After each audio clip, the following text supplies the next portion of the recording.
Friends welcome back to our channel. Friends మనం ఈ రోజు ఈ వీడియోలో వివిధ న్యూస్ పేపర్లో వచ్చిన కరెంట్ అఫైర్స్ అదేవిధంగా జాబ్ అప్డేట్స్ని 1 by 1 పరిశీలించే ప్రయత్నం అయితే చేద్దాం. మీరు కనుక నా ఛానల్ ఇదే ఫస్ట్ టైం చూసినట్లయితే తప్పకుండా సబ్స్క్రైబ్ చేసుకోండి. అలాగే వీడియోలోని ఇన్ఫర్మేషన్ మీకు నచ్చినట్లయితే ఒక లైక్ చేసి మీ యొక్క సపోర్ట్ని అయితే మన ఛానల్కి అందజేయండి. ఫ్రెండ్స్ ఈరోజు వార్తల్లో నిలిచిన అప్డేట్స్ కనుక చూసినట్లయితే మనకు ఫస్ట్ అప్డేట్ వచ్చేసి టీఎస్పీఎస్సీ పేరు ఇక టీజీపీఎస్సీగా మార్పు అంటే ఇక్కడ చూడవచ్చు. త్వరలో అధికారిక ఉత్తర్వులు విడుదల. తెలంగాణ స్టేట్కు సంక్షిప్త పదంగా ఇప్పటి వరకు వాడుతున్న టీఎస్ను టీజీగా మార్చాలని ఇటీవల రాష్ట్ర ప్రభుత్వం ఉత్తర్వులు జారీ చేసింది. ఈ మేరకు ప్రభుత్వ ప్రధాన కార్యదర్శి శాంతికుమార్ ఉత్తర్వులు జారీ చేశారు. ఇందులో భాగంగా ప్రభుత్వ కార్యాలయాల నేమ్ బోర్డులపై టీజీకి బదులుగా టీఎస్ అని రాయాలని ఉత్తర్వుల్లో పేర్కొన్నారు. ప్రభుత్వ నోటిఫికేషన్లు అదేవిధంగా లెటర్ హెడ్స్ అధికారిక పత్రాల్లో కూడా టీఎస్కి బదులుగా ఇక్కడ నుంచి టీజీని వాడాలని ప్రభుత్వం స్పష్టం చేసింది. దీనికి సంబంధించి మనకు 2 రోజుల కిందటనే కేంద్ర ప్రభుత్వం గెజెట్ కూడా విడుదల చేసింది. సో దానికి అనుగుణంగా మన రాష్ట్ర ప్రభుత్వం కూడా టీజీని వాడాలని మనకు ఉత్తర్వులు అయితే జారీ చేయడం జరిగింది. సో ఈ నేపథ్యంలోనే అన్ని ప్రభుత్వ సంస్థలు ఇప్పటివరకు టీఎస్ బదులుగా టీజీ అని రాస్తున్నాయి కాబట్టి అదేవిధంగా మన టీఎస్పీఎస్సీ కూడా ఇక్కడ నుండి టీజీపీఎస్సీగా అయితే మారనున్నట్టుగా మనం దీంట్లో చూడవచ్చు. దీనికి సంబంధించిన ఉత్తర్వులు మనకు త్వరలోనే వెలువడనున్నట్టుగా దీంట్లో అయితే మనం చూడవచ్చు. సో తర్వాత అప్డేట్ చూసినట్లయితే మనకు ఈ రోజు నుంచి టెట్ ఎగ్జామ్స్ అయితే స్టార్ట్ కానున్నాయి. 15 నిమిషాల ముందే ఎగ్జామ్ సెంటర్ అయితే క్లోజ్ చేశారు.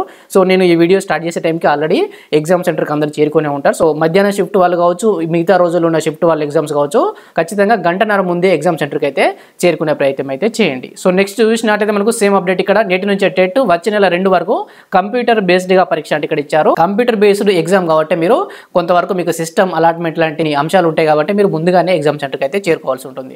సో నెక్స్ట్ అప్డేట్ చూసినట్లయితే మనకు ఏఈఈ అభ్యర్థులకు నియామక పత్రాలు ఇవ్వాలి అంటే మనకి ఇక్కడ బక్క జడ్సన్ డిమాండ్ చేస్తున్న అంశాన్ని ఇక్కడ చూడవచ్చు. రాష్ట్రంలోని ఏఈఈ ఫలితాలు వెలువడినా ప్రభుత్వం ఇంతవరకు అభ్యర్థులకు నియామక పత్రాలు ఇవ్వడం లేదని వరంగల్, నల్గొండ, ఖమ్మం పట్టభద్రుల అభ్యర్థి బక్క జడ్సన్ ఆరోపించారు. ఆదివారం ఏఈఈ అభ్యర్థులు బక్క జడ్సన్ కలిసి తమ సమస్యలను విన్నవించారు. సో గతంలో పేపర్ లీకేజ్ కారణంగా ఈ ఎగ్జామ్ను 2 సార్లు అయితే కండక్ట్ చేశారు.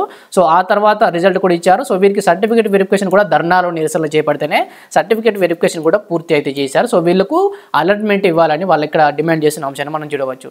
సో నెక్స్ట్ అప్డేట్ చూసినట్లయితే మనకు జిల్లాల పునర్విభజనపై కసరత్తు అంటే ఇక్కడ చూడవచ్చు. ఈ రోజు కేబినెట్ సమావేశం అవుతుంది. సో జిల్లాల పునర్విభజనపై ఈ రోజు దీని మీదనైతే చర్చించనున్నారు. ఒకవేళ జిల్లాల పునర్విభజన కనుక చేపడితే ఇది జోన్ల వ్యవస్థ మీదనైతే తీవ్రమైన ప్రభావం ఉంటుంది. గతంలో కేసీఆర్ ప్రభుత్వం ఈ జిల్లాలను పునర్విభజించినప్పుడు జోన్ల వ్యవస్థ మీద ప్రభావం పడింది. దాన్ని సవరించి రాష్ట్రపతికి పంపినప్పుడు అది రాష్ట్రపతి దగ్గర 2 సంవత్సరాలు అలాగే ఉండిపోయింది.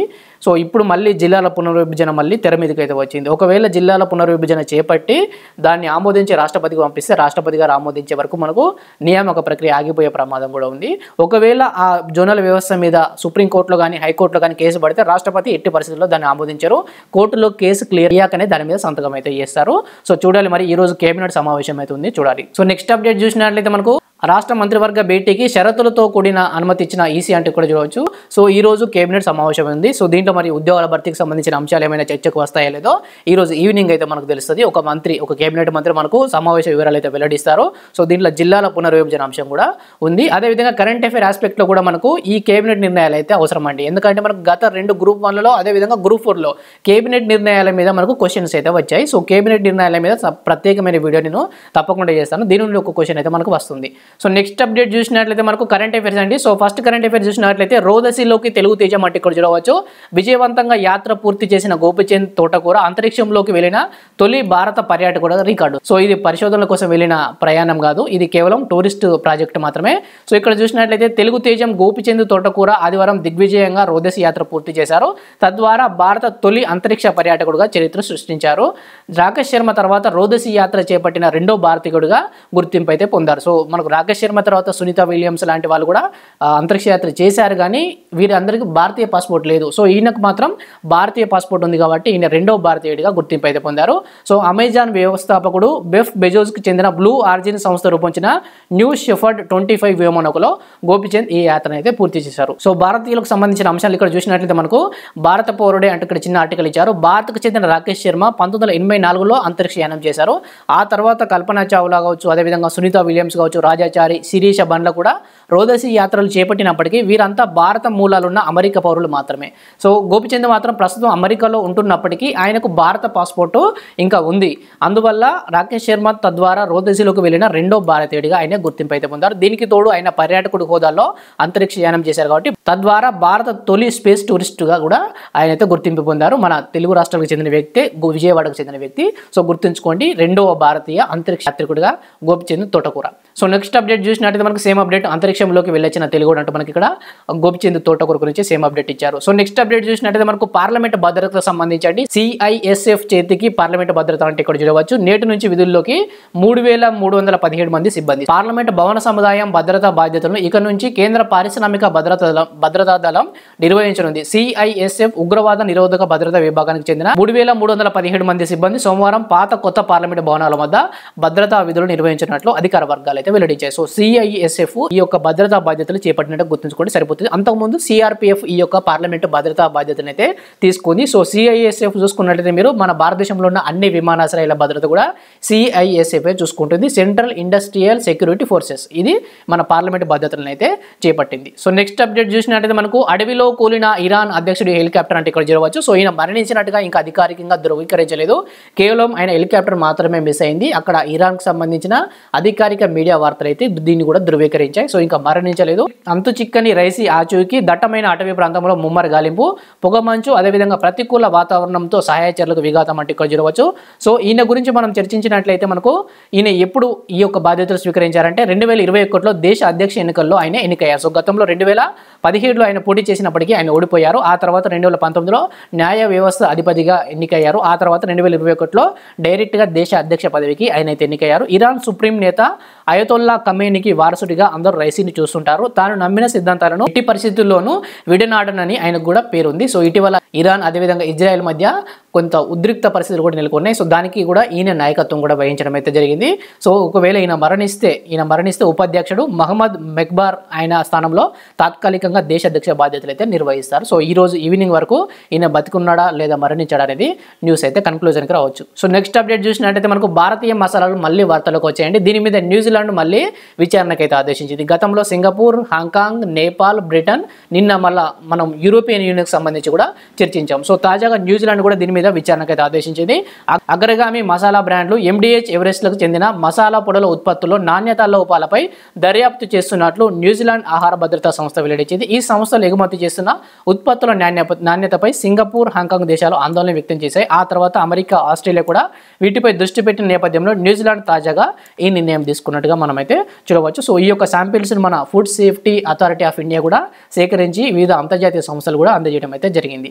సో నెక్స్ట్ అప్డేట్ చూసినట్లయితే మనకు భారత వృద్ధి అంచనాలండి. సో దీన్ని అంచనా వేసిన సంస్థ వచ్చేసి మూడీస్ అంచనాల ప్రకారం ప్రస్తుత ఆర్థిక సంవత్సరం 2024-25లో భారత ఆర్థిక వ్యవస్థ యొక్క వృద్ధి రేటు అంచనాలు వచ్చేసి 6.6 వృద్ధి రేటును నమోదు చేయవచ్చని మూడీస్ రేటింగ్స్ అంచనా వేసింది. వచ్చే ఆర్థిక సంవత్సరంలో 6.2% నమోదు కావచ్చని ఈ సంస్థనైతే పేర్కొంది. సో మీరు ఈ వృద్ధి అంచనాలన్నీ ఒకే దగ్గర రాసుకోవాల్సి అయితే ఉంటుంది.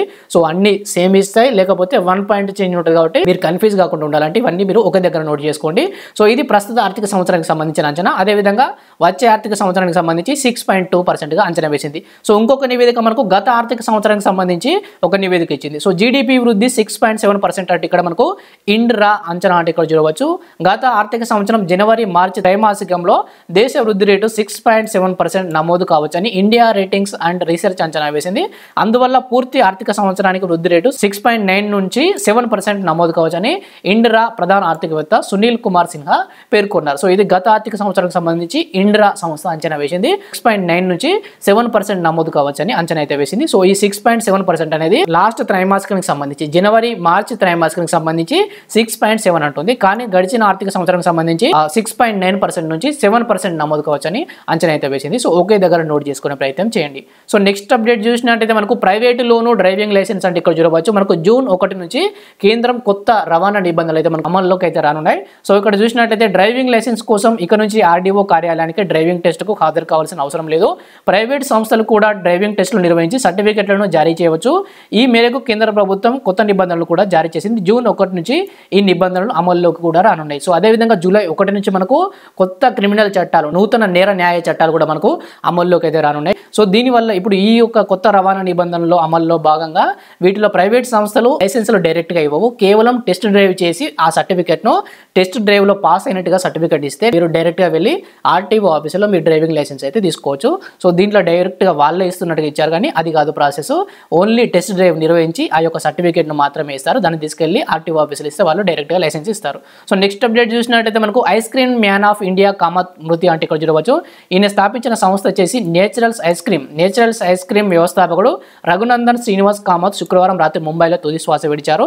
ఐస్ క్రీమ్ మ్యాన్ ఆఫ్ ఇండియాగా ఆయన సుప్రసిద్ధులు. కర్ణాటకలోని మంగళూరులో ఒక గ్రామంలో జన్మించారు. 1982లో సొంతంగా వ్యాపారం ప్రారంభించారు. నేచురల్స్ ను 1986లో ఆయనే స్థాపించారు. సో ప్రస్తుతం దీని టర్నోవర్ వచ్చేసి 300 కోట్లు. ప్రతి నగరంలో కూడా ఈ యొక్క నేచురల్స్ కంపెనీ యొక్క స్టోర్ అయితే ఉన్నది. So ice cream man of the India కూడా ఈయనైతే పిలుస్తారు. ఈయన పేరు వచ్చేసి శ్రీనివాస్ కామత్. గుర్తుంచుకోండి, వ్యక్తుల మరణాల్లో భాగంగా ఇది గుర్తుంచుకోండి. సో నెక్స్ట్ అప్డేట్ చూసినట్లయితే మనకు సంపదలో రాజును మించిన సునాక్ దంపతులు అంటే ఇక్కడ ఇచ్చారు. యూకే ప్రధాని దంపతుల ఆస్తులు 6,867 కోట్ల రూపాయలు. బ్రిటన్ ప్రధాని రిషి సునాక్ సతీమణి అక్షతామూర్తి సంపదలో ఆ దేశ రాజు చార్లెస్ IIIని అధిగమించారు. బ్రిటన్లో నివసిస్తున్న తొలి 1000 మంది సంపన్నులు కుటుంబాల నికర సంపద ఆధారంగా సండే టైమ్స్ వార్తాపత్రిక ధనవంతుల జాబితాను విడుదల చేసింది. గతేడాది ఇదే నివేదికలో 275వ స్థానంలో నిలిచిన సునాక్ దంపతులు ఈసారి 245వ స్థానానికి ఎగబాకారు. దీనిలో ఈయన యొక్క సంపద వచ్చేసి 651 మిలియన్ పౌండ్లతోటినే 245వ స్థానంలో ఉన్నట్టుగా మనం ఇక్కడైతే చూడవచ్చు. సో చార్లెస్ III వచ్చేసి ఈయన ఎన్నో ర్యాంకులో ఉన్నారంటే 258వ ర్యాంకులో చార్లెస్ III ఉన్నారు. సో ఆయన కంటే సునాక్ దంపతులే మెరుగైన స్థానంలో ఉన్నట్టుగా ఇక్కడ అయితే మనం చూడవచ్చు. సో మనందరికీ తెలుసు ఇక్కడ ఈమె అక్షతామూర్తి మన ఇన్ఫోసిస్ చైర్మన్ నారాయణమూర్తి యొక్క స్వయాన కుమార్తె. ఆయనకు ఆల్రెడీ రిషి సునాక్. సో వీరికి ఇన్ఫోసిస్లో కూడా షేర్స్ అయితే ఉన్నాయి. సో తర్వాత అప్డేట్ చూసినట్లయితే మనకు పిరమిడ్స్ నిర్మాణ రహస్యం వెల్లడైందంటే ఇక్కడ ఒక రిపోర్ట్ అయితే మనం చూడవచ్చు. సో ఇది మనకు 2 రోజుల క్రితమే వచ్చిందండి. సో దీనికి సంబంధించిన ఇన్ఫర్మేషన్ మనం చూసినట్లయితే పిరమిడ్స్ నిర్మాణ రహస్యం నైలు నది వల్లే సాధ్యమంటున్న తాజా అధ్యయనం. ప్రస్తుతం ఇవి ఉన్న స్థలం పక్కనే ఉండేదని అంచనా. టన్నుల బరువున్న రాళ్లు తరలించేందుకు హెల్ప్ఫుల్. కరువు ఇసుక తుఫాన్లతో కనుమరుగైన నదీ శాఖ అంటే ఇక్కడ ఇచ్చారు.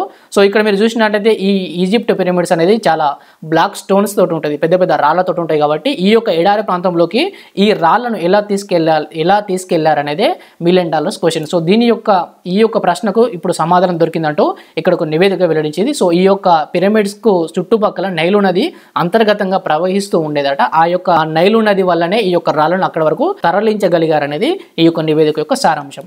సో ప్రపంచంలోని 8 వింతల్లో ఈజిప్ట్ పిరమిడ్స్ ఒకటి. అయితే వీటి నిర్మాణం ఎలా జరిగిందనేది ఇప్పటివరకు పరిశోధకులు అంచనా వేయలేకపోయారు. ఇది ఇంత టెక్నాలజీ కలిగిన ఈ రోజుల్లోనే 2 టన్నుల కన్నా ఎక్కువ బరువును తరలించడం కష్టమైన పని. కానీ 4500 సంవత్సరాల క్రితం అంతా ఎలా సాధ్యమైందనేది ఇప్పటికీ సమాధానం లేని ప్రశ్నే. ఉదాహరణకు గ్రేట్ పిరమిడ్ ఆఫ్ గిజాలో దాదాపు 2.3 మిలియన్ రాక్ బ్లాక్స్ ఉన్నట్టు అంచనా. సో వీటి బరువు వచ్చేసి సగటున 2.3 మెట్రిక్ టన్నుల బరువు ఉండొచ్చని చెబుతున్నారు. సో ఇంతటి బరువు ఉన్న ఈ రాళ్లను ఇక్కడికి ఏ విధంగా తరలించారనేది వీరికి ఉన్న ప్రశ్న. సో దీనికి ప్రధాన కారణం వచ్చేసి నైలు నది అని ఈ నివేదికనైతే వెల్లడించింది. ఈ నైలు నది వల్ల ఈ యొక్క పెద్ద పెద్ద బండరాళ్లను ఇక్కడ వరకు ఇన్ని రోజులు తరలించారని ఈ నివేదికనైతే పేర్కొంటుంది. సో ప్రస్తుతం ఈ యొక్క నది అనేది దీనికి చాలా దూరంగా ఉంది, కానీ భూమి యొక్క అంతర్పురంలో దాని యొక్క ఆనవాళ్ళు ఉన్నాయట. సో ఇది దానికి సంబంధించిన నివేదిక సారాంశం. సో నెక్స్ట్ అప్డేట్ చూసినట్లయితే మనకు ప్రపంచంలోనే అతి పొడవైన స్ట్రేట్ రోడ్డుగా గిన్నెస్ రికార్డు అంటే ఇక్కడ చూడవచ్చు.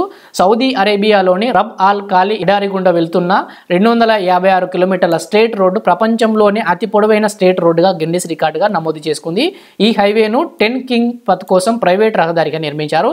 ఈ రోడ్డు ఎడారి మధ్యలో ఎలాంటి మలుపులు లేకుండా ఉంటుందట. సో సౌదీ అరేబియాలో అందరూ తెలుసు, చుట్టుపక్కల మొత్తం ఎడారి ప్రాంతమే కాబట్టి ఎలాంటి మలుపులు అవసరం లేదు.